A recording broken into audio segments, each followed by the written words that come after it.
strategija upravljanja državnih naložb, ki jo je vlada predstavila včeraj, je problematična oziroma najbolj problematična v 3 točkah.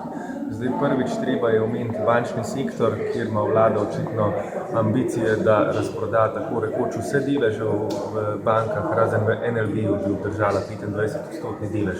To bo bistveno spodkopalo ekonomsko suverenost države in zamejilo oziroma onemogočilo nek samostojen, avtonomen razvoj tega gospodarstva. Potem druga stvar, na katero treba opozoriti, je, da 15 podjetij oziroma preostala podjetja z tega zloglasnega seznama 15, vključno s Telekomom, niti niso bila stvar presoje po metodologiji, ki je veljala za vsa ostala podjetja, ali gre za portfeljske, pomembne ali strateške naložbe, ampak so bile pač avtomatično klasificirana kot portfeljske, torej se pravi kot podjetja za popolno prodajo.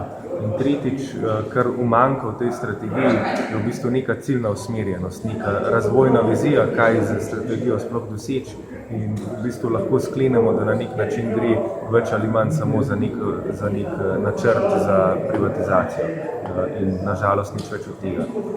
Osnutek oziroma klasifikacija, ki se je predstavila včeraj, je na nekih točkah glede na prejšnje verzije pomeni regresijo. Recimo Krka je bila prej označena kot strateško podjetje, včeraj pa je ravno na dan, ko je bilo obelodanjeno, da je za 30% povečala dobiček glede na lansko leto, v vladni klasifikaciji iz strateškega podjetja zdrsnila na pomembno. Podobno smo zaskrbljeni nad Zavarovalnico Triglav, saj vlada tukaj na nek način trdi, da je kot strateško to podjetje označeno samo začasno. Potem je treba opozoriti na problematiko glasovalnih pravic, ki jih je država v svojih podjetjih izgubila. Recimo danes je skupščina družbe Telekom, na kateri se bo govorilo tudi o prodaji, ampak vlada v tem podjetju še vedno ni povrnila glasovalnih pravic države, tako da zdaj o njegovi usodi praktično odločajo mali delničarji. To je nesprejemljivo, hkrati pa kaže na širši problem.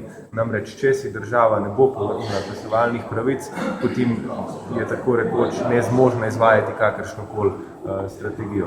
Zdaj v luči vsega povedanega in v luči vsega, kar se dogaja v prehrambeni industriji, ki jo vlada praktično razprodaja nekemu grozdu okrog hrvaškega Agrokorja, v luči tihe privatizacije na slabi banki in škandalov, ki so bili razkriti v prevzemanju družbe Telekom, se državljani že precej množično upirajo na nas oziroma nas pozivajo k protestu proti tem procesom.